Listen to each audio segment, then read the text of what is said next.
Salut, moi c'est Victor Durand-Lepeuch et vous écoutez un entretien de Comme un poisson dans l'eau, le podcast contre le spécisme.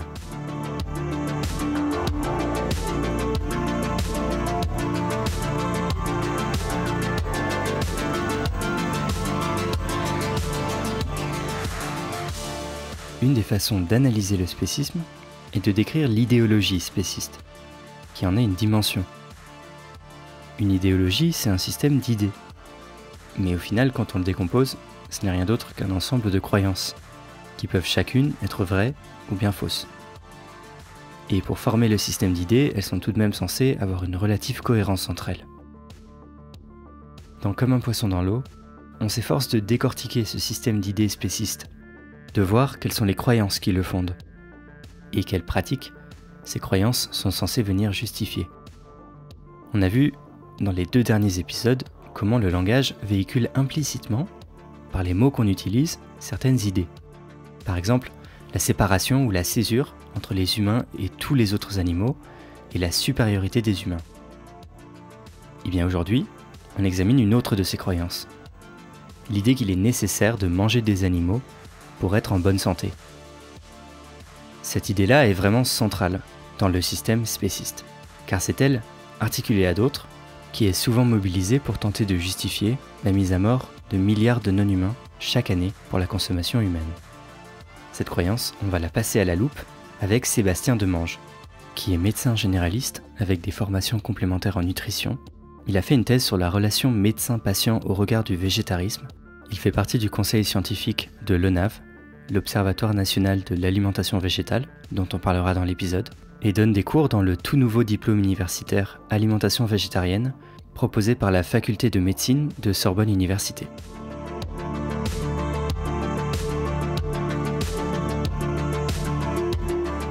Bonjour Sébastien Demange. Bonjour.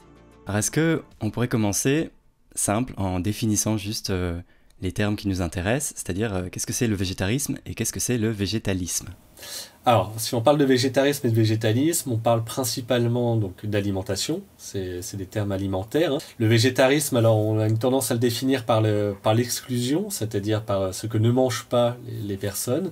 Donc les végétariens et les végétariennes ne mangent pas de viande, qu'elle soit d'animaux terrestres ou aquatiques, donc pas de viande, pas de poisson, je précise quand même, parce que des fois il y a une petite confusion à ce niveau-là. Quand le végétalisme constitue en fait une alimentation où on va en plus supprimer les œufs, le lait, le miel, tous les produits en fait qui ont une origine animale. Et du coup, il y a des petites nuances parfois. J'ai entendu parler d'ovo-végétarien ou de lacto-végétarien. Alors tout à fait. Alors le terme végétarisme peut avoir des sous-catégories. Ovo-végétarien, donc les végétariens qui consomment des œufs mais pas du lait, ou lacto-végétariens qui consomment du lait mais pas des œufs. Pour les lacto-végétariens, on peut notamment penser aux Indiens. La population de l'Inde, une grande partie est végétarienne, sont principalement lacto-végétariens et ne consomment pas d'œufs non plus. Tout simplement parce que les œufs peuvent être fécondés en Inde et du coup le risque de tomber sur un poussin est grand. Alors je crois savoir que vous êtes engagé pour l'indépendance de la médecine. Alors j'aimerais savoir si vous concevez cette indépendance plutôt par rapport au pouvoir politique et économique ou aussi par rapport aux engagements militants ou aux éventuels biais personnels. Alors je pose cette question parce qu'en particulier sur les questions de nutrition, on peut entendre tout et son contraire par des personnes qui se déclarent toutes compétentes et avec des diplômes. Alors comment on fait en fait pour s'informer correctement et est-ce que la parole des médecins n'a pas tendance à être fortement influencée par leur prise de position éthique dans un sens comme dans l'autre, car le fait de manger ou non des animaux a une forte composante éthique. Désolé, très longue question. Non, mais vous avez raison de poser. Alors déjà, ça me permet d'introduire effectivement mes liens d'intérêt. Donc, j'ai pas de lien d'intérêt avec le sujet dont on va parler aujourd'hui. Donc, c'est très important, effectivement, c'est la loi. Normalement, toute déclaration publique d'un médecin doit être accompagnée d'une déclaration de lien d'intérêt. Et après, plus que ça, et j'aime à le préciser, effectivement, j'ai des liens d'intérêt, on va dire, personnels, dans le sens que, oui, je suis convaincu qu'on peut avoir une alimentation 100% végétale, convaincu parce que j'ai des données scientifiques, mais l'étant moi-même, ça peut influencer ma vision des choses, forcément. J'espère qu'un jour on entendra notamment un médecin ou quelqu'un qui parle d'alimentation dire oui mais moi je mange de la viande. Ça, je trouverais ça intéressant comme lien d'intérêt, se rendre compte que on n'a pas un biais que d'un côté en fait et que ce biais il est des deux côtés. Ouais. Puis je trouverais que ça serait une prise de conscience intéressante en fait que de dire oui je mange de la viande donc peut-être que j'ai moi aussi ce qu'on appelle un biais de confirmation, c'est-à-dire que quand je lis des données ça vient confirmer ce que je pense et du coup j'ai une tendance à les croire plus facilement. Alors moi, à ce niveau-là, j'adopte une attitude inverse, c'est-à-dire que quand je vois une donnée qui vient confirmer ce que je pense, j'ai une tendance à être plus critique. C'est pas forcément plus juste, d'ailleurs. On devrait avoir le même niveau, on va dire, d'exigence, quels que soient les papiers qu'on a devant nous. Mais voilà, j'essaye de me dire, comme potentiellement on va me reprocher d'avoir un biais de confirmation, j'essaye vraiment d'aller le chercher. Donc à qui faire confiance, ça c'est toujours compliqué, hein. Moi, comme je dis souvent, j'aime bien faire confiance aux gens qui se trompent. Alors ça peut paraître un peu paradoxal, mais se tromper et l'admettre, je trouve ça et plutôt... qu'ils le reconnaissent en fait. Ouais, voilà, c'est ça tout simplement. C'est-à-dire, j'ai pas encore rencontré de personne qui ne s'est jamais trompée. J'ai rencontré des gens qui le pensent, mais pas dans les faits. Et c'est vrai que quand on nous amène des faits où on dit ah oui, là, je me suis trompé. Bon, ça arrive. Je l'intègre dans ma réflexion. Et on continue, je trouve que c'est effectivement une démarche que je trouve intéressante. Alors après, effectivement, une formation c'est bien. On a montré que ça faisait pas tout non plus. Donc c'est vrai que c'est pas parce qu'on a des grands titres que forcément notre parole vaut parole d'or et qu'elle ne peut pas être remise en cause. Alors ça pareil, si on peut pas remettre une parole en cause, c'est dommage, quoi. C'est-à-dire c'est un peu le principe de la science, que de pouvoir discuter sur des thématiques. On apporte des arguments et puis on essaye de faire avancer le débat. On voit qu'en pratique c'est pas toujours aussi évident, mais voilà, je trouve que c'est un bon moyen de se rendre compte un petit peu de la fiabilité qu'on peut prêter à la personne en face de nous. Je sais pas si j'ai répondu à la longue question, mais... si, justement, merci d'avoir repris tous les éléments. Du coup, maintenant, je vais vous poser une question simple et courte par rapport à la précédente, mais qui est en fait la question centrale de l'épisode, et vous avez commencé à répondre. Est-ce qu'on peut être en bonne santé sans manger de produits animaux ? Là, c'est très clair, la réponse, elle est oui. Si je devais faire une réponse courte, après, comme on s'en rend souvent compte, les réponses courtes contiennent beaucoup de nuances, c'est-à-dire on peut l'être, ce qui veut dire qu'on peut ne pas l'être aussi. Alors, dans les fameux écrits notamment de l'Académie de diététique américaine, une alimentation végétarienne y compris végétalienne bien planifiée peut amener une bonne santé, toute la question étant du bien planifié, mais ça comme toute alimentation, c'est-à-dire qu'il n'y a pas un aliment qui permettrait d'être sûr d'avoir son alimentation équilibrée. Donc c'est pas parce qu'on mange de la viande qu'on est sûr d'avoir une alimentation équilibrée. Voilà, il n'y a pas un aliment parfait, on nécessite pour notre bonne santé d'avoir une diversité alimentaire, mais ça aussi bien dans une alimentation végétale. Aucune alimentation n'est par définition parfaite en elle-même, c'est-à-dire on peut manger des frites tous les jours cuites à l'huile végétale, c'est 100% végétal, il n'y a pas de problème, mais non, ça sera pas bon pour la santé. Les Oreos sont véganes. Par exemple. Mais il ne faut pas manger que des Oreos. Voilà, alors après on peut l'intégrer, c'est-à-dire on peut manger des Oreos quand même, c'est pas défendu même d'un point de vue d'équilibre alimentaire, ouais. Mais effectivement notre alimentation ne peut pas reposer que là-dessus. Et de fait, par contre, effectivement, on peut avoir une alimentation 100% végétale et être en bonne santé. Il y a un petit point d'intention qui est vraiment à avoir, qui est la vitamine B12, mais je pense qu'on y reviendra un peu plus tard. Après, il y a d'autres points d'attention, c'est-à-dire vraiment, comme je disais, chaque alimentation, on doit faire attention à certaines choses. Une alimentation classique qu'on peut voir en France, par exemple, comporte tout plein d'éléments sur lesquels on doit être attentif pour avoir une alimentation équilibrée. Alors pour le moment, les recommandations concernent principalement l'alimentation très largement majoritaire, et ça se comprend. Il y a des recommandations aussi pour une alimentation 100% végétale. D'accord. Et est-ce que c'est aussi le cas à tous les âges de la vie, donc y compris les très jeunes enfants par exemple, et pour les femmes enceintes ? Alors effectivement, on a de plus en plus de données sur les populations, que ce soit les enfants, les femmes enceintes et donc les très très jeunes enfants, de la diversification alimentaire. Et ces données, ce qu'elles nous montrent, c'est qu'effectivement, on peut avoir une alimentation 100% végétale et avoir une croissance tout à fait normale, un développement psychomoteur tout à fait normal également. Alors j'ai vu que récemment, il y a je sais pas quel statut ça a, mais une sorte de rapport de l'OMS qui est sorti sur cette question-là. Tout à fait. Donc très très récemment, parce que c'était courant janvier là, hein, en fait, la parution date de quelques mois, mais c'est toujours pareil, entre la date de parution et le rendu public, il y a toujours du délai. Et en fait, donc l'OMS qui, justement, voyant les alimentations végétales, c'est-à-dire les alimentations soit avec une diminution drastique des produits animaux, soit effectivement le végétarisme ou le végétalisme qu'on a défini un peu plus tôt dans l'émission, et voyant ces alimentations-là se développer, qui ont voulu faire un peu le point des données de la science là-dessus, et ils se sont rendus compte que y a pas de souci, qu'on peut tout à fait, à tout âge de la vie, être végétalien. Il y a effectivement, comme je disais, des points d'attention, mais qu'on peut tout à fait vaincre et tout à fait remplir et tout à fait suivre sans que ça soit trop compliqué au quotidien, parce que c'est vrai que ça rentre aussi en ligne de compte, hein. Faut que les choses soient relativement quand même faisables et pratiques.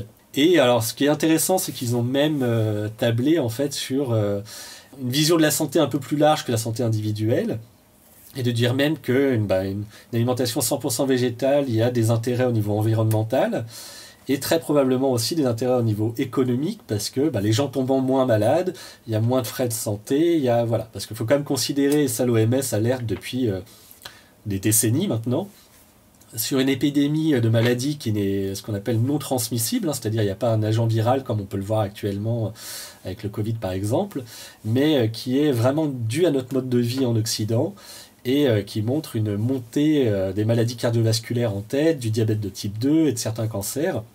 Et ça, très clairement, on a montré qu'une consommation importante de viande rentrait en ligne de compte, et on pouvait vraiment combattre ces maladies-là en adoptant une alimentation soit plus végétale, soit complètement végétale. Donc c'est un rapport qui est assez court finalement, parce que de mémoire il fait 13-14 pages, mais qui est bien documenté, avec des sources donc, sur lesquelles on peut discuter, hein, c'est toujours intéressant. On parlait de confiance à un moment donné, un discours qui ne serait pas sourcé, il est intéressant en soi, mais à un moment donné, si jamais il y a des choses qui nous étonnent, faut que la personne en face puisse fournir et dire je dis ça parce qu'il y a ces papiers-là qui sont sortis.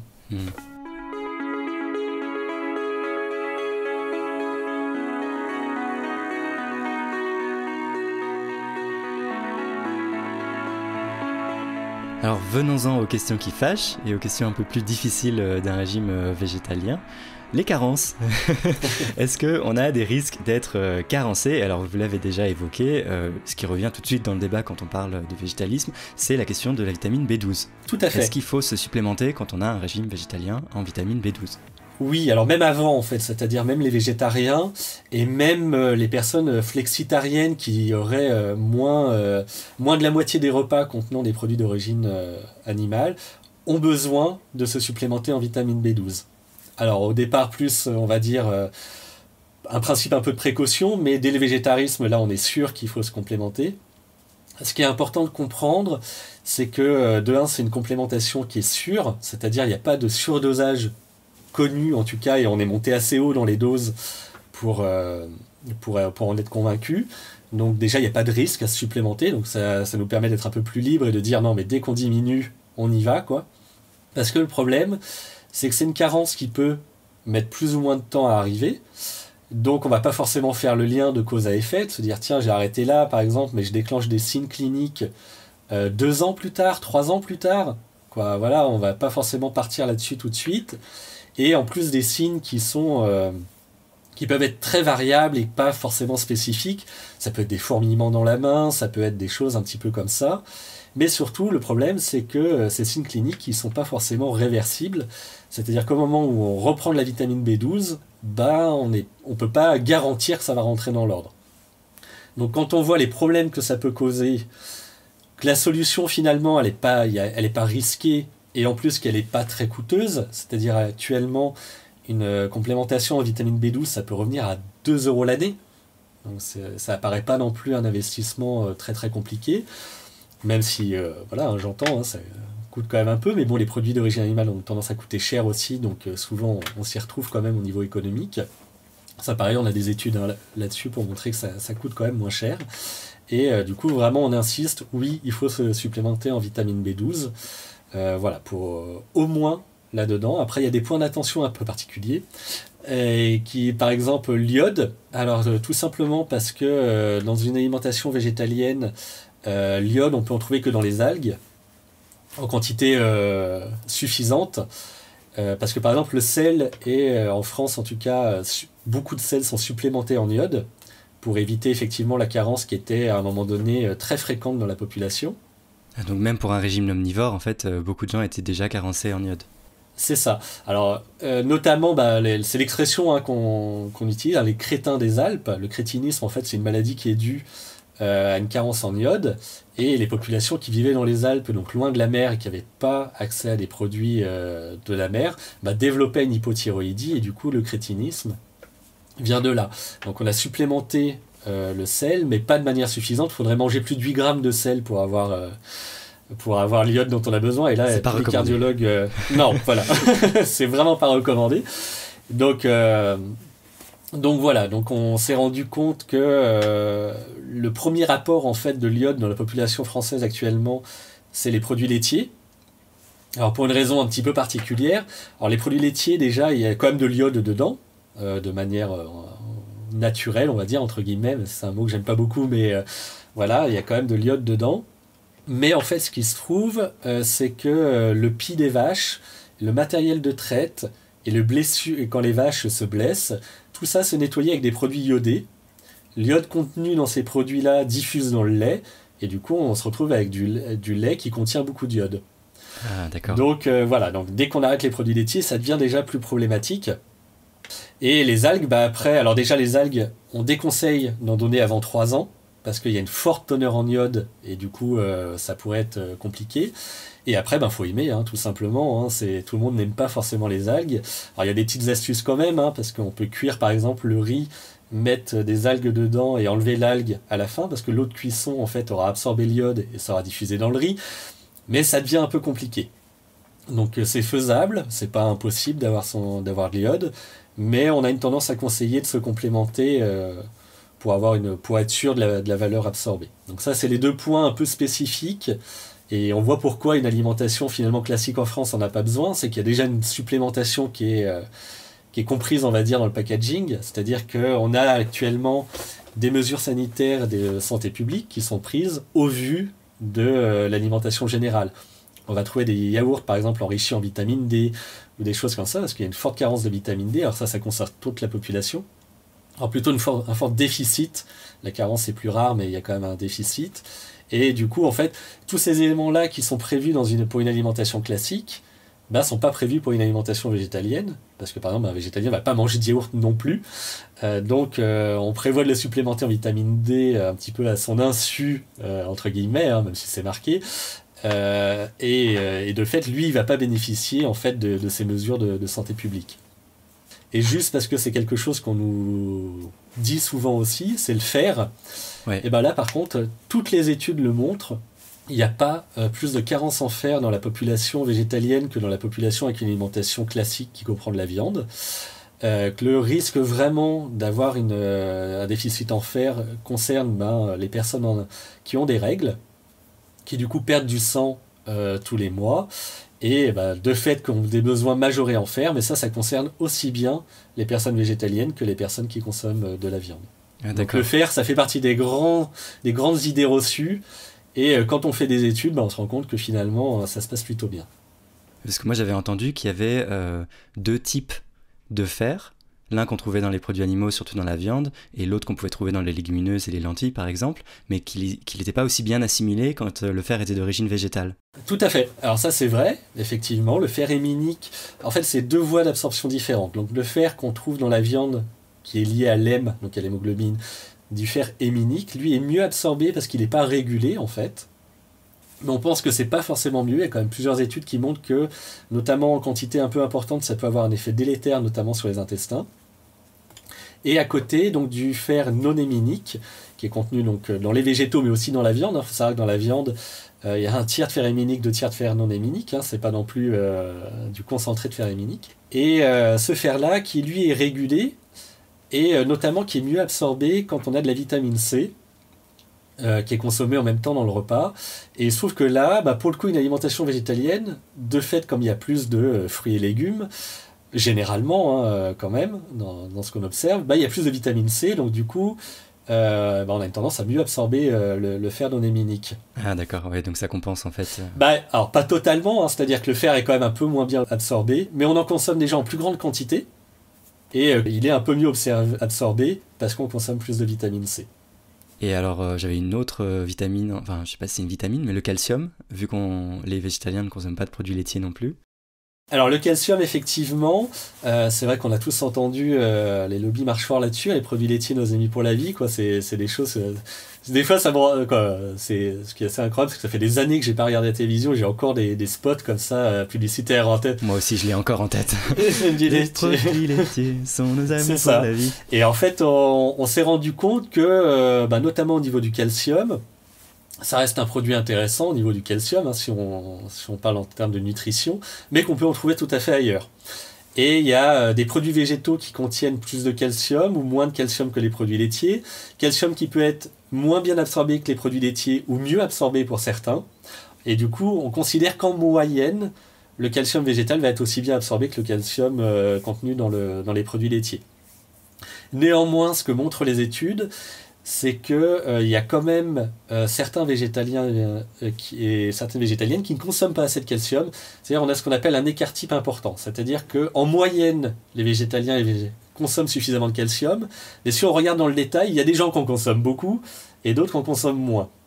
Donc effectivement, ce qui vaut quand même le coup, c'est par exemple si on consomme du lait au soja ou du lait aux amandes ou du lait d'avoine, c'est de le prendre enrichi en calcium.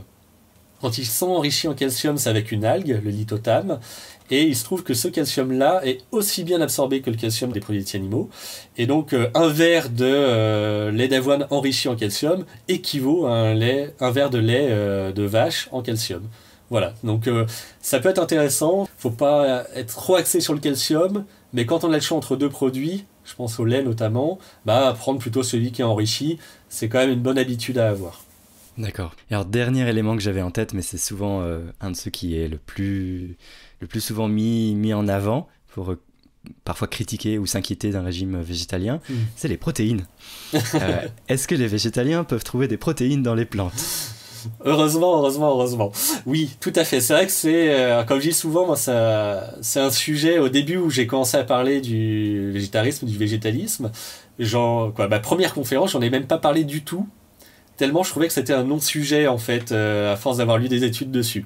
Mais je me suis rendu compte qu'il y avait beaucoup de questions qui portaient autour des protéines, qu'il y avait beaucoup de désinformation autour des protéines végétales, et que du coup c'était intéressant d'aller creuser le sujet, donc c'est ce que j'ai fait, d'aller bien voir un peu ce qu'on pouvait en dire, et donc faut être très clair, non, on peut avoir... Alors, déjà on a un besoin en protéines, mais lié en fait aux acides aminés que les protéines contiennent. C'est-à-dire les protéines, c'est un enchaînement d'acides aminés, et dans les acides aminés, il y en a certains qu'on n'est pas capable de produire, et que notre alimentation doit forcément apporter, ce qu'on appelle donc les acides aminés indispensables ou essentiels en fonction des textes.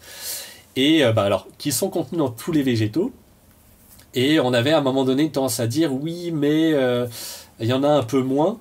C'est vrai. Effectivement, il y en a moins. Alors, il faut savoir un truc qui est assez intéressant avec la nutrition, c'est que plus, ça ne veut pas forcément dire mieux. Et ce qu'on s'est rendu compte, c'est que d'en avoir moins, c'était peut-être même un avantage. Il y a notamment des liens en fait entre l'excès de protéines animales et le diabète de type 2, par exemple. On a montré des choses comme ça, donc c'est pas forcément plus mal. Mais surtout, ce qu'on a montré, c'est que on n'avait pas besoin d'avoir un apport unique. Alors déjà, c'est qu'un repas, généralement, c'est pas composé que d'une seule composante. C'est-à-dire que regardez, par exemple, le riz, oui, enfin c'est rare qu'on mange quand même que du riz à un repas. Donc il faut voir ce qu'il y a autour, et il y a toujours des apports un petit peu autour. Et puis surtout qu'on a une réserve d'acides aminés circulants qui peut venir effectivement compenser si jamais il y avait un manque dans un aliment. Alors déjà, s'il y avait légèrement moins, par exemple, dans le riz, il va avoir un peu moins de lysine, par exemple, et dans les légumineuses, il va avoir un peu moins de méthionine, par exemple, ou d'acide aminé soufré, et on se rend compte, que finalement, avec le pôle circulant, avec le fait qu'on ne mange pas un seul aliment, et au vu des quantités de protéines qu'on mange chaque jour, c'est-à-dire on a des besoins autour de 0,83 grammes par kilo poids de masse corporelle par jour de protéines, alors c'est un peu, un peu barbare comme ça à l'oreille, mais au final...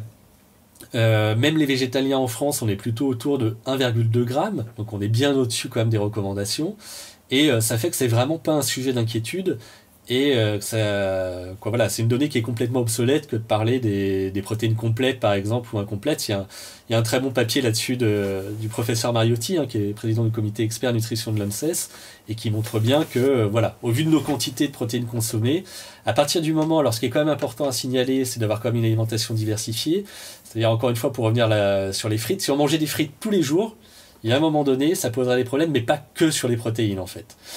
Ça poserait des problèmes sur les protéines, mais pas que là. Et donc c'est important effectivement de consommer régulièrement des légumineuses notamment, et puis des céréales complètes, des noix, des fruits secs, mais des protéines on en trouve quand même assez facilement.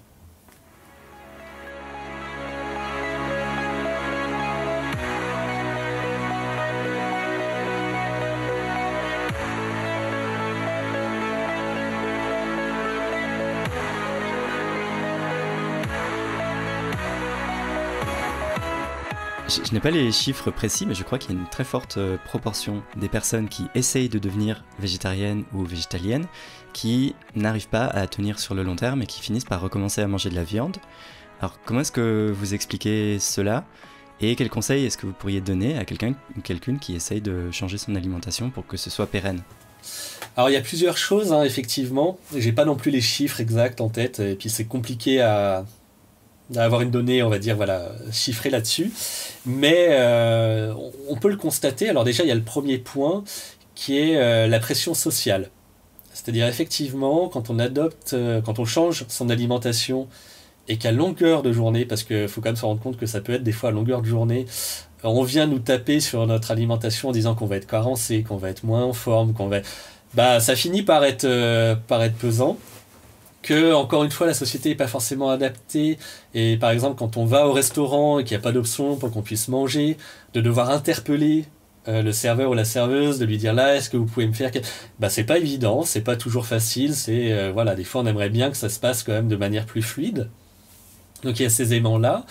Il y a au niveau médical également, c'est-à-dire que moi c'était le sujet de ma thèse, donc ça je peux un peu plus en parler.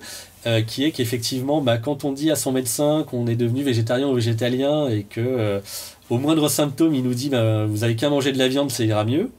Et j'aimerais être caricatural, mais malheureusement, je ne le suis pas tant que ça. C'est compliqué aussi, c'est-à-dire qu'on finit par se dire oui, effectivement, est-ce que le problème vient pas de là ? Et en plus de ça, il nous dit ça et il nous donne pas les bons conseils. Donc, c'est-à-dire ça serait comme de dire vous pouvez pas le faire, mais si vous tenez absolument à le faire, ce qui serait déjà un peu surprenant, mais les choses sur lesquelles vous devez faire attention, tandis que là non, c'est juste on vous dit vous avez qu'à manger de la viande et puis on vous laisse comme ça, quoi. Donc après on va se renseigner un peu comme on peut. Internet est un outil formidable, mais où on trouve des choses plus ou moins bonnes, et puis à qui se fier finalement, c'est assez compliqué. Alors les conseils que je pourrais donner, c'est déjà effectivement, comme je disais, se supplémenter en vitamine B12, ça c'est essentiel de le faire. De ne pas hésiter de se rapprocher effectivement d'associations ou d'organismes qui sont un peu spécifiques dans ce domaine-là. Et du coup, pour avoir des bons conseils, de rejoindre effectivement des groupes, c'est-à-dire de ne pas rester isolé là-dessus pour essayer effectivement d'avoir les meilleurs conseils et de voir ce qui fonctionne et de se faire... si besoin accompagner, effectivement, si on ne trouve pas les bons éléments. Maintenant, on trouve quand même de plus en plus sur Internet notamment des médecins ouverts. Alors déjà, ne serait-ce que ça en fait, déjà ouverts au végétarisme et au végétalisme, qui ne vont pas forcément tout relier à ça et pouvoir donner des bons conseils. Il y a vraiment différents outils maintenant qui existent. Et puis, alors des fois, il faut y aller plus progressivement aussi. C'est-à-dire, le conseil que j'ai donné, c'est pas se décourager, dans le sens que des fois, tout simplement, nos intestins qui ont été habitués à une alimentation pendant des fois des années, voire des décennies, peuvent mettre un peu de temps à se remettre à fonctionner correctement après un changement d'alimentation. Et ça peut demander, alors pour les plus chanceux d'entre nous, à peine 24-48 heures. Il y a des gens, voilà, ils vont sentir un peu, et puis pof, ça va rentrer dans l'ordre, et ils vont même pas avoir senti qu'il y a quelque chose qui s'est passé. Et il y a des gens, ça peut mettre plusieurs mois à ce que le microbiote s'habitue à la nouvelle alimentation. Donc des fois, malheureusement, un des conseils, ça peut être d'y aller progressivement, ce qui n'est pas toujours évident, c'est-à-dire notamment pour les personnes qui veulent devenir végétaliennes pour la cause animale, par exemple. C'est-à-dire quand on se rend compte de la souffrance qu'il peut avoir derrière notre alimentation et qu'on ne veut plus y participer, et que du coup, de fait, ça a tendance à être abrupt. Ouais. À être abrupte, mais que c'est un peu difficile, notamment au niveau intestinal. Se dire, oui, je vais devoir diminuer, quoi. C'est un conseil qui peut être compliqué. Donc là-dessus, il peut aussi avoir une manière de préparer. C'est-à-dire, on conseille beaucoup, par exemple, les céréales complètes. Dans un premier temps, prendre des céréales raffinées ou semi-complètes, ça peut être une bonne idée. Les légumineuses, il y en a des plus digestes que d'autres. Commencer, par exemple, par les lentilles corail, par le tofu, des produits fermentés, ça peut aider aussi et faciliter les choses. Ou d'ajouter du bicarbonate dans l'eau de cuisson, ça rend aussi les légumineuses plus digestes. Enfin, il y a des petites astuces, donc c'est pour ça que je dis, si c'est compliqué, il ne faut pas hésiter à se rapprocher d'un professionnel de santé qui est formé aux alimentations végétariennes et végétaliennes, pour qu'il puisse effectivement nous donner des idées pour notre cas personnel et nous aider à être en accord avec nos idées. Justement, vous en avez abordé quelques-unes, mais je me demandais, au-delà de la question vraiment des carences, est-ce qu'il n'y aurait pas des contre-indications pour certaines personnes ayant certaines conditions médicales, une contre-indication à un régime exclusivement végétal? Donc je vais en donner plusieurs et vous pouvez répondre pour chacun. Déjà, quand une personne a des troubles du comportement alimentaire, est-ce qu'il n'y a pas un risque à mettre des restrictions et donc s'interdire un certain nombre d'aliments? Est-ce qu'il n'y a pas un risque de raviver des comportements qui vont faire s'empirer en fait le trouble du comportement alimentaire? Alors c'est effectivement l'une des raisons sur laquelle faut être prudent. Les personnes avec des troubles du comportement alimentaire, de un, ça ne peut pas être ce n'est pas forcément aussi simple, c'est-à-dire qu'elles ne choisissent pas forcément l'impulsion qu'elles vont avoir envers une nourriture. La sphère de l'alimentation peut être déjà compliquée. C'est là où j'aime bien rappeler aussi la définition du véganisme, qui est de faire aussi bien qu'on peut, pour résumer un petit peu, et du coup de ne pas se retrouver dans un sentiment de culpabilité, parce que là-dessus on n'y arrive pas. Et on peut des fois lire là-dessus un peu sur les réseaux sociaux notamment, qui sont pas toujours très tendres. On ne connaît pas les difficultés qu'a une personne. On ne peut pas se permettre de les juger déjà pour continuer aussi. Et donc la personne là, elle fait peut-être aussi bien qu'elle peut. Et c'est déjà beaucoup c'est déjà probablement une souffrance pour elle de ne pas arriver à faire plus. Donc c'est pas utile d'en rajouter. Et c'est pas à nous de déterminer ce qui est possible ou pas pour une personne. Je pense qu'une personne qui fait déjà la démarche, après derrière elle va faire comme elle peut à ce niveau-là. Mais ça peut être effectivement une condition médicale pouvant rendre compliqué un changement alimentaire. Et donc, encore une fois, on n'a pas à juger là-dessus, quoi. Une autre chose que j'avais en tête, peut-être qu'on peut faire un petit point soja, si vous êtes d'accord. On peut. Parce que j'ai entendu très souvent dans mon entourage l'idée que par exemple le soja était pas recommandé, alors soit pour les hommes ou alors pour les femmes ménopausées. En fait, qu'il y avait un risque de perturbation hormonale du fait d'une haute consommation en soja. Est-ce que c'est vrai ? Non, ça c'est la réponse courte. La réponse un peu plus longue. Alors le soja, effectivement, il y a eu notamment en France un rapport de 2005, donc qui commence à dater quand même un peu, où il était fait état de finalement un manque de connaissances et avec un effet possible, alors qui a été observé chez des animaux plus petits ou différents, notamment les rats ont beaucoup été utilisés pour les études de l'effet du soja. Or, on a montré qu'on réagissait pas pareil et qu'en gros, on n'est pas des rats de 70-80 kilos, quoi. Il y a plein de choses au niveau physiologique qui sont différents et du coup qu'on ne peut pas, à partir d'études sur le rat, prédire ce qui va se passer chez l'homme. Et la femme, on peut pas faire un parallèle aussi simple. Depuis, donc ce rapport a mis beaucoup de prudence, de dire on sait pas donc on fait pas, c'est un peu et on attend d'avoir d'autres études. Sauf que depuis 17 ans, il s'est passé beaucoup de choses. Et que depuis, on a eu beaucoup d'études, beaucoup même. Alors, L'étude sur l'alimentation, c'est toujours un peu compliqué hein, d'identifier un seul facteur qui soit modifié. Enfin, c'est difficile de faire du double aveugle, par exemple, sur l'alimentation aussi, hein, parce que on voit ce qu'on mange quand même. Donc, c'est des études qui nécessitent du temps aussi pour avoir un impact. Mais quand même, ce qu'on est arrivé à voir, c'est qu'il n'y avait pas d'inquiétude particulière à avoir. Alors là, pareil, jusqu'à 4 portions de soja par jour. Pourquoi je dis jusqu'à? Parce que les études ne sont pas allées au-delà, en fait. Ah, d'accord. Tout simplement parce que ce que donnent les études, c'est de dire déjà 4, ça fait beaucoup. Au-delà, le problème est peut-être pas tant de manger du soja, mais finalement, qu'est-ce que je ne mange pas quand je mange du soja, quoi? Parce que 4 portions, c'est déjà énorme, quoi. Oui, parce qu'on a plus faim une fois qu'on a fini les 4 portions. Oui, c'est ça. Donc, comme je dis souvent, le soja est un aliment très intéressant, et puis il a plein de formes différentes qui peuvent amener à varier les repas, et voilà. Mais il n'est pas du tout indispensable. Donc, il n'y a pas de souci là-dessus, quoi. Je veux dire, si on avait une crainte sur le soja, on dirait, non, le soja, on évite parce que voilà. Mais là, non, vraiment, on n'a pas de crainte à avoir là-dessus. Donc voilà, si on aime, autant en consommer. Si on n'aime pas, on n'en consomme pas. C'est aussi simple que ça. Et pour la question vous avez parlé un peu des difficultés de digestion, notamment des légumineuses ou des céréales. Est-ce qu'il n'y a pas des maladies intestinales? Je pense à la maladie de Crohn, ou est-ce que c'est la même chose que le syndrome de l'intestin irritable qui rendrait difficile la digestion des végétaux et donc un régime exclusivement végétal de nouveau? Alors c'est deux choses différentes, hein, mais c'est vrai que ce qu'on a observé sur les maladies intestinales, alors notamment les maladies inflammatoires, c'est plutôt une réversion des symptômes. Alors, je dis pas qu'on résout tout, hein, mais souvent c'est quand même mieux toléré. Sur le syndrome de l'intestin irritable, alors là pareil, c'est souvent une préparation des légumineuses, des fois des légumineuses, des légumes et des céréales, des fois c'est une réintroduction qui doit être progressive. Enfin, dès qu'il y a un petit peu quelque chose, on va dire, une pathologie sous-jacente, ça peut être intéressant d'avoir un suivi. Justement, ça peut faire partie des cas un peu particuliers, ou d'avoir un professionnel qui va nous orienter, qui va nous donner un rythme un petit peu, qui va nous accompagner.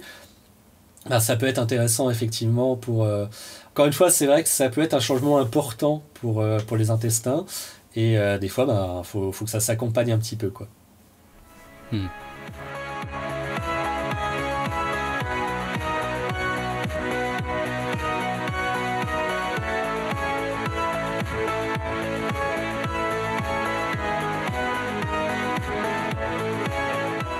On a vu, bon là ça a l'air d'être assez clair qu'on peut être en bonne santé avec un régime végétal. Et est-ce que, au-delà de ça, et vous avez commencé à en parler un petit peu, est-ce qu'un régime végétalien peut même être particulièrement bénéfique pour la santé par rapport à un régime carné?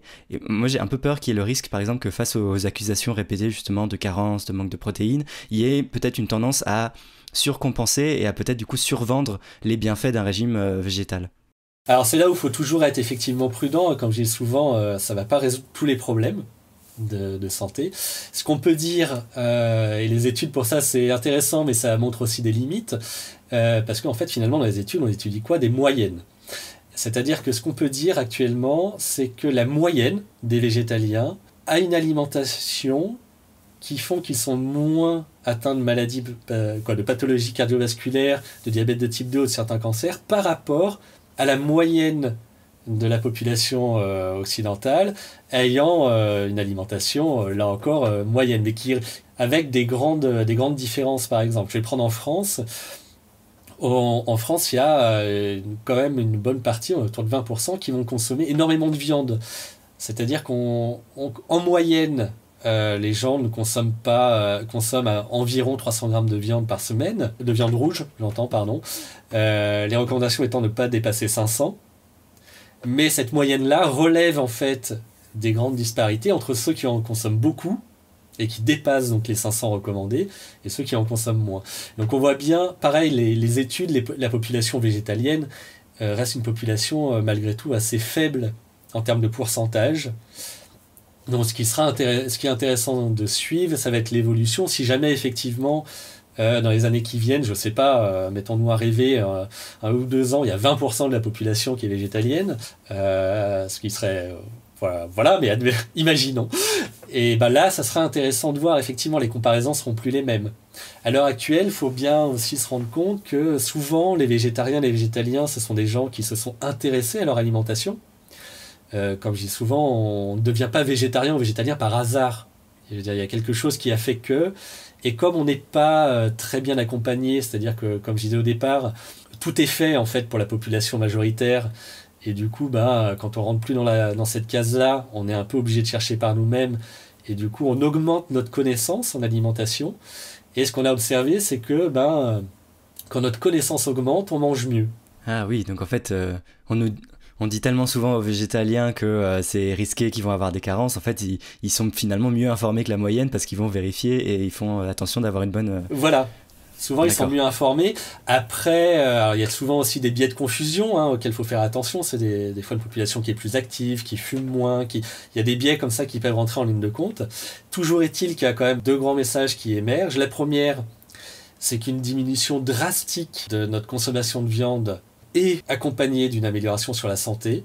Ça, c'est sûr. C'est-à-dire qu'en diminuant, on va avoir moins de risques cardiovasculaires, moins de risques de diabète, et sur certains cancers aussi. Et qu'on peut arrêter totalement tous les produits animaux, être en bonne santé et être en meilleure santé que la moyenne des gens qui ont une alimentation classique. Donc voilà. Mais globalement, oui, on peut avoir un effet bénéfique sur la santé, qui est peut-être surestimé à l'heure actuelle, parce que, encore une fois, il y a des biais qui viennent se mettre au milieu. Mais en tout cas, voilà, il n'y a rien qui indique que la santé sera moins bonne.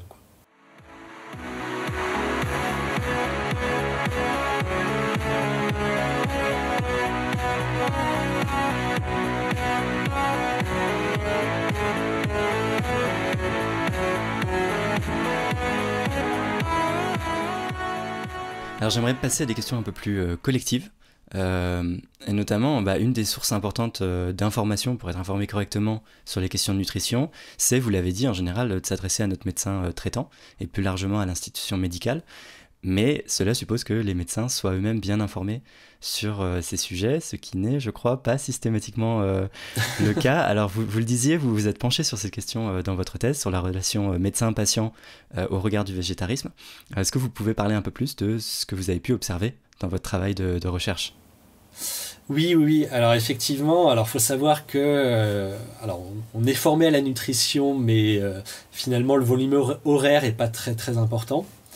Et principalement en plus, quel conseil donner à un diabétique, quel conseil donner à une hypertendue, qui va être un petit peu ciblé finalement en fonction des pathologies. Et les conseils pour les végétariens et les végétaliens, c'est très résumé. Les végétariens, moi le cours que j'avais eu en gros, c'était carencé en fer et voilà. Et les végétaliens, ça n'existe pas parce qu'ils sont tous morts. Caricature là encore une fois un peu, mais c'est un peu l'idée quand même qui était véhiculée dans mes cours. Et malheureusement, après en avoir discuté avec beaucoup de confrères et de consoeurs, je ne suis pas le seul à avoir reçu ce type d'informations.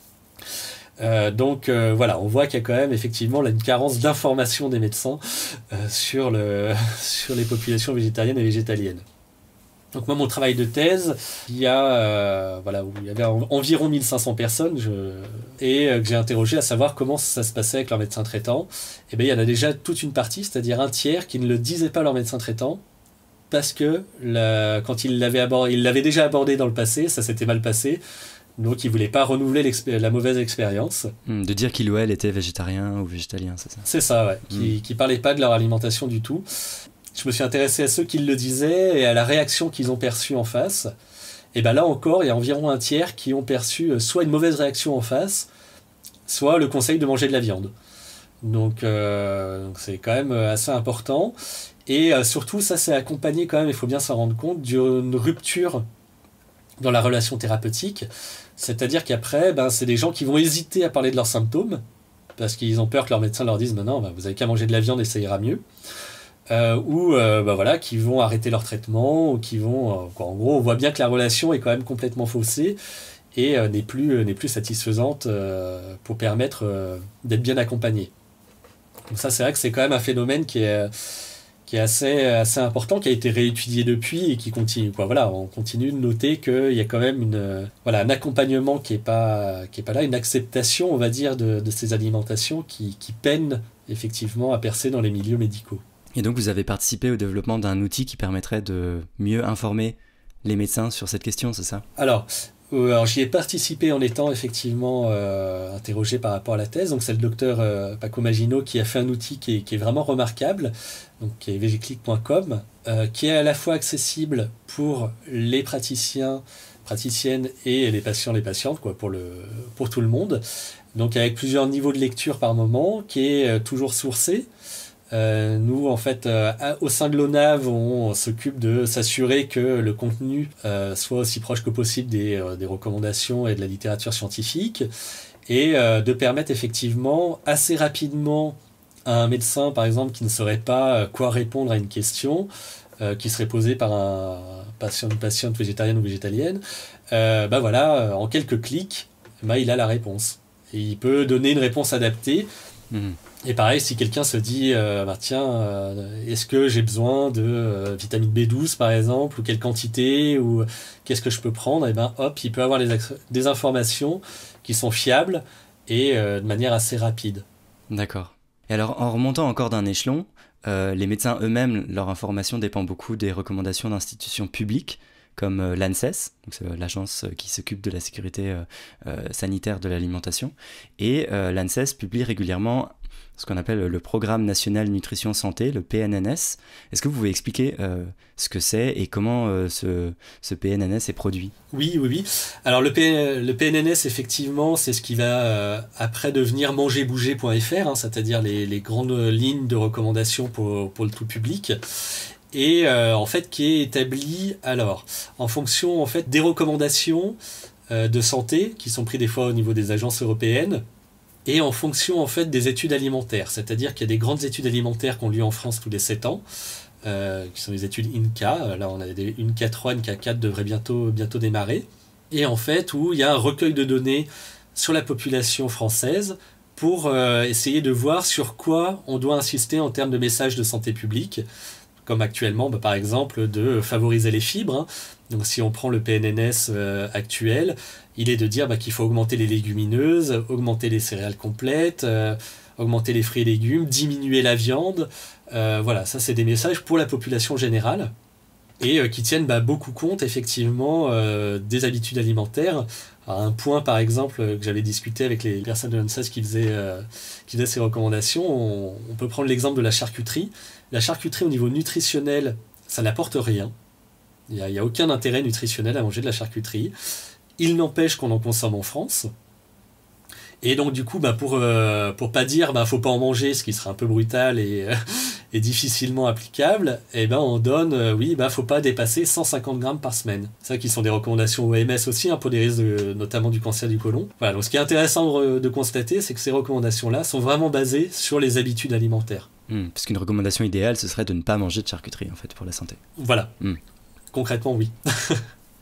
et du coup, est-ce que c'est une sorte de revue de la littérature qui est plus ou moins fidèle quand même, ou est-ce qu'il y a des biais ? Et je pense notamment à la question des lobbies.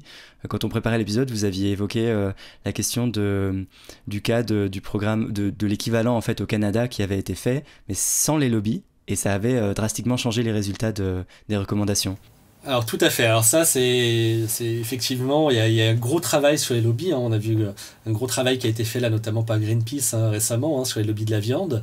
On se rend pas compte, mais c'est des lobbies qui sont assez puissants et qui sont surtout intégrés en fait dans le paysage des recommandations françaises. Pour donner un exemple bête, j'ai participé à certaines tables rondes autour de recommandations, et notamment par exemple sur les cantines scolaires, au moment où a été introduit le menu végétarien obligatoire, suite à la loi Egalim. Et pour réfléchir au menu végétarien, autour de la table, il y avait par exemple une diététicienne salariée d'Interbev, donc de l'intersyndical bovin et viande. Donc voilà quoi. Le principal lobby de la viande en fait, ouais. Oui, voilà, c'est ça. Et d'avoir autour de la table quelqu'un dont les intérêts privés c'est la viande, qu'alors on est en train de discuter d'un menu végétarien, donc qui par définition est sans viande, ça pose quand même question de l'intérêt de sa présence. Il y a une étude anglaise qui avait été faite il y a quelques années, qui doit avoir 3-4 ans maintenant, et qui montrait l'impact des industriels du produit laitier sur l'Assemblée nationale en France. Et dans leur étude, c'était une période où il n'y avait pas d'élection, où il n'y avait pas de loi de voter, enfin rien de déterminant sur les produits laitiers. et ils ont relevé 170 interventions des industriels des produits laitiers auprès de l'Assemblée nationale. Voilà, donc c'est vrai que ça pose question.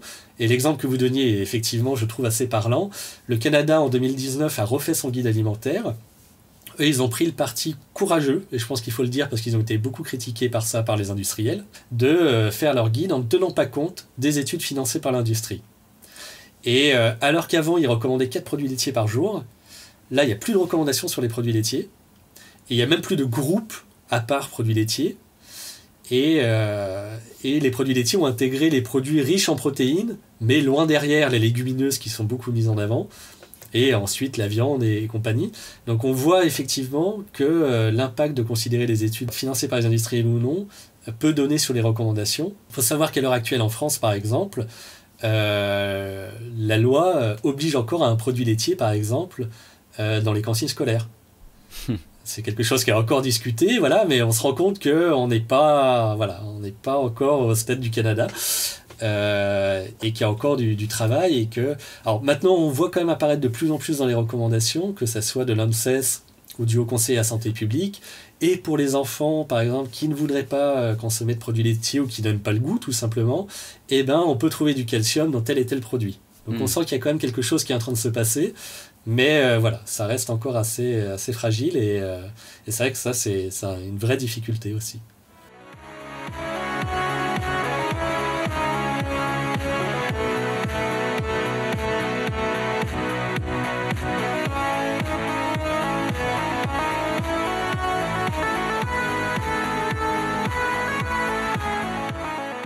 C'est vrai qu'un des problèmes, c'est qu'en fait, on ne choisit pas toujours ce qu'on peut manger, et notamment dans les lieux de restauration collective. Donc vous avez parlé des cantines, je pense au Crous pour les étudiants, et où, alors là je parle d'expérience, il est souvent difficile de trouver des repas végétariens ou encore pire, végétaliens, je précise équilibrés. Équilibrés, bah, c'est ça. Du coup, il y a eu beaucoup, notamment là, de levées de boucliers récemment sur la question des repas végétariens, ne serait-ce que végétariens dans les cantines. Et d'ailleurs, récemment, l'ANSES a dû publier un rapport sur cette question, c'est ça ? Tout à fait. En fait, la question qui était posée à l'ANSES, c'était de savoir est-ce qu'il fallait limiter le nombre de repas végétariens dans les cantines scolaires. En fait, parce qu'actuellement est beaucoup discuté, notamment suite à la loi climat, en fait, qui proposait de mettre une alternative végétarienne de partout, et notamment dans les cantines scolaires. Et la crainte, effectivement, est toujours celle-là, c'est est-ce que ça peut être un repas équilibré ? C'est pour dire, voilà, on chemine doucement, on va dire, on y vient. Et effectivement, l'ANSES a répondu très clairement en disant de l'équilibre des macros et des micronutriments, on peut tout à fait... il n'y a pas lieu de limiter en fait, le nombre de repas végétariens dans les cantines scolaires. On peut tout à fait en proposer tous les jours. C'est pas un souci, ça peut être de repas vraiment équilibrés. Super. Donc c'est effectivement très important. Vous voyez, non, on avance vraiment petit à petit. Là, on parlait des recommandations et effectivement du problème qu'on a un petit peu pour les médecins, qu'il n'y a pas de recommandations officielles en France sur les alimentations végétariennes et végétaliennes. Et effectivement, là, il y a un groupe de travail actuellement sur ces alimentations-là, dont on espère le rendu fin 2022, début 2023. On verra ce qu'il en est, c'est toujours compliqué d'estimer. C'est un travail quand même très important. L'ANSES, c'est quand même une agence qui est consciencieuse. Donc voilà, ils prennent du temps pour faire des recommandations, mais qu'on espère le plus tôt possible pour permettre aussi effectivement de pouvoir plus communiquer dessus. Et voilà, parce que là, on est toujours un petit peu obligé de dire, vous voyez, il y a l'OMS, il y a les États-Unis, il y a le Canada, il y a Israël, il y a... voilà, on fait un peu le tour des pays. Et à un moment, on aimerait bien pouvoir dire, vous voyez, en France, voilà quoi. Ce qu'on peut dire et ce qu'on peut faire, et ça sera quand même... à mon avis, en tout cas, une phase importante par rapport à ces alimentations. Alors, sur ces questions collectives de réflexion sur l'alimentation végétale, il y a une nouvelle institution qui est apparue récemment dans le paysage, c'est l'Observatoire national de l'alimentation végétale, et vous faites partie de son conseil scientifique. Est-ce que vous pouvez expliquer ce que c'est, l'ONAV ? Tout à fait. Alors nous, ce qu'on essaye de faire à l'ONAV, c'est d'avoir déjà une vision la moins militante possible. C'est-à-dire d'essayer effectivement de regrouper un maximum de données. On est pareil, on essaye, je dis on essaye parce que voilà, soyons toujours prudents sur nos biais, mais d'être le plus rigoureux possible. Chaque affirmation qu'on donne, on donne d'où on le tire, pourquoi on en pense ça, pourquoi tel document et tel document nous amène à penser que cet élément doit être porté au public. Et en fait, notre groupe, alors qui est assez diversifié, hein, c'est-à-dire il y a des médecins dont je fais partie, il y a une pharmacienne, diététicienne, chercheuse en nutrition, des docteurs en biochimie biocellulaire, docteurs en sport, enfin, il y a différents profils qui nous permettent un petit peu de nous compléter et d'avoir une vision complémentaire de certains aspects. Hein. Des fois, ça peut être très pratico-pratique, ça peut être comment on fait passer effectivement des choses parfois très théoriques de manière plus concrète, et surtout d'avoir cette rigueur-là, d'être critique sur les littératures scientifiques qu'on lit. Et on rentre de plus en plus en contact avec des plus grands organismes, on va dire, dernièrement avec l'INRAE ou autres, pour essayer effectivement d'harmoniser un petit peu les discours et de voir pourquoi des fois il y a des différences, ou pourquoi tel organisme dit ça quand tel organisme dit une autre couleur. Enfin voilà, l'idée c'est d'arriver un petit peu de rassembler le maximum de connaissances autour de ces questions-là. Et alors une des réflexions récentes que j'ai trouvées vraiment intéressantes de l'ONAV, c'est sur la question d'une éventuelle supplémentation collective en vitamine B12. C'est vrai que ça m'a fait réaliser, mais en fait c'est une question qui n'est pas seulement individuelle. Vous avez dit qu'il y a déjà des supplémentations collectives en iode par exemple dans le sel. Donc en fait ça pourrait être le cas pour la B12 aussi, ça pourrait être une question politique en fait, de comment on développe à l'échelle nationale une alimentation végétale, ou au moins la possibilité d'en avoir une sans avoir à prendre individuellement une supplémentation. En effet, alors, il y a plusieurs choses à regarder là-dedans. Alors déjà, la première, c'est qu'il y a quand même beaucoup de scénarios en termes alimentaires, parce que l'impact de notre alimentation sur l'environnement notamment est très important. Et de fait, beaucoup de scénarios qui nous disent de diminuer d'une manière drastique notre consommation, principalement de viande rouge et de produits laitiers, qui sont les deux grands vecteurs quand même de vitamine B12. Donc à un moment donné, ça peut venir à impacter la population, vraiment, si on se mettait à suivre ces recommandations-là. Ou alors effectivement, pour les personnes végétariennes, d'être complémentées sans avoir à vraiment se poser de questions par rapport à ça.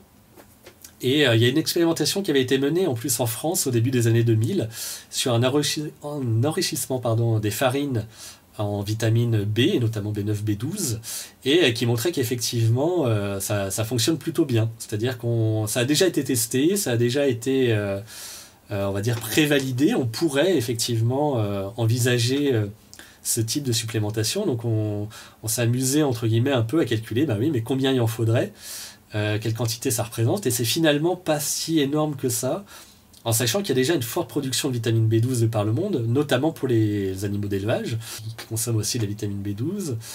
Et du coup, on s'est demandé est-ce que techniquement c'est possible, et ça semble effectivement possible, en sachant en plus que la vitamine B12 a cette petite particularité qu'on en a beaucoup moins besoin si on en consomme plusieurs fois dans la journée que si on n'en prend qu'une seule fois en complémentation. Donc avec des produits enrichis, je parlais de la farine, si on mangeait du pain 3 fois par jour. Oui, concrètement, ce serait dans les farines, par exemple. Par exemple, oui. La supplémentation. Je pense à cet exemple-là parce que ça a déjà été testé, d'une part, donc, et que c'est quand même la farine, un composé qui est quand même largement consommé quand on fait des études alimentaires. Donc on pourrait vraiment toucher un maximum de monde. Et on se rend compte qu'on aurait des besoins qui seraient bien diminués. Pour donner une idée, il faudrait environ 4 microgrammes par jour si on en prenait 3 fois par jour. En une fois par jour, on monte déjà à 25. Donc on voit vraiment qu'il y aurait vraiment une grande économie de B12 à faire en consommant des produits régulièrement dans la journée. D'accord, donc même en fait, en comptant le budget, c'est plus rentable de le faire à l'échelle collective et de façon très régulière. Oui, c'est ça, tout à fait. D'accord, et bien merci beaucoup pour toutes ces indications. Sébastien Demange, vous le savez, je demande à chacun et chacune de mes invités de donner 3 recommandations pour les auditeuristes. Alors, quelles sont les vôtres? Alors, 3 recommandations. Alors, la première, de suivre l'ONAV. Je vais prêcher un peu pour ma paroisse. Là, pour le coup, par exemple, vous voyez, il y a un lien d'intérêt. J'ai un lien d'intérêt avec l'ONAV et je préconise effectivement de suivre. Mais je pense que, voilà, nos papiers sont assez intéressants. Puis on aime bien avoir des retours et avoir des questions. S'il y a des choses qui vous questionnent aussi et que vous aimeriez qu'on y réponde, C'est des choses qu'on peut être amené à faire, donc faut pas hésiter. Donc voilà pour ma paroisse. Je crois que l'ONAV est présente sur les réseaux et sur Twitter notamment. Sur Twitter, on est aussi sur Facebook, on a un site internet, donc on peut nous retrouver assez facilement. Mais après, alors, blague entre guillemets à part, parce que voilà, je recommande beaucoup le travail de Florence Delry, qui est vraiment un excellent travail, qui est pareil, très rigoureux, qui est souvent très clair. J'aime beaucoup sa manière de vulgariser en fait les informations, qui est très fiable. Donc ça, c'est vraiment intéressant aussi d'aller voir ce qu'elle produit. Ouais, elle développe notamment beaucoup de fiches extrêmement pédagogiques et concises pour toutes ces questions d'alimentation notamment. Ouais, tout à fait. Non, elle est vraiment... voilà, suivez vraiment son travail, c'est vraiment super. Il y a le travail de Romain Spinoza qui est vraiment super aussi, qui a écrit un livre qui est super, donc notamment sur la question du bien-être animal. Et en plus avec un regard d'économiste qui enrichit beaucoup, je sais, voilà, il fait partie des personnes qui enrichissent beaucoup ma pensée. Il est intéressant à suivre, il est aussi sur Twitter, et voilà, vous pouvez le retrouver facilement. Et après, là, en troisième recommandation, ce que j'aime bien aussi, c'est Insolent Veggie. Pourquoi ? Parce qu'elle nous permet de rire de sujets qui sont au final pas toujours très drôles. Parce que effectivement, l'exploitation animale, quand on la regarde droit dans les yeux, c'est pas très drôle. Mais elle permet de reprendre un peu tout ce qu'on a tous vécu et entendu. De manière un peu humoristique. Et, on dit souvent qu'il y a un paradigme un petit peu dans le monde dans le monde vegan, c'est-à-dire que s'il y a un sujet qui est abordé, il y a forcément une BD d'Insolent Veggie qui en parle, et il y a forcément une fiche de Florence Delry qui en parle aussi. Et c'est vrai que souvent c'est assez vrai. Donc voilà, les trois recommandations à Florence, Romain et Insolent Veggie, vraiment n'hésitez pas à les suivre. Voilà, je trouve que ça fait vraiment partie des choses qui sont importantes. Oui, allez voir tout ça. Donc, merci beaucoup, merci encore Sébastien Demange d'être venu dans le podcast. Merci à vous. Merci à vous.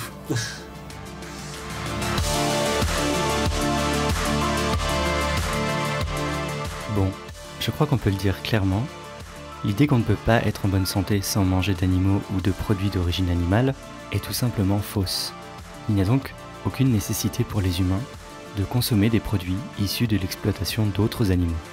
La semaine prochaine, on replace cette croyance-là de la nécessité dans un système de croyances plus large qu'on appelle le carnisme. Vous verrez, c'est hyper intéressant. Du coup, à lundi prochain. Bisous.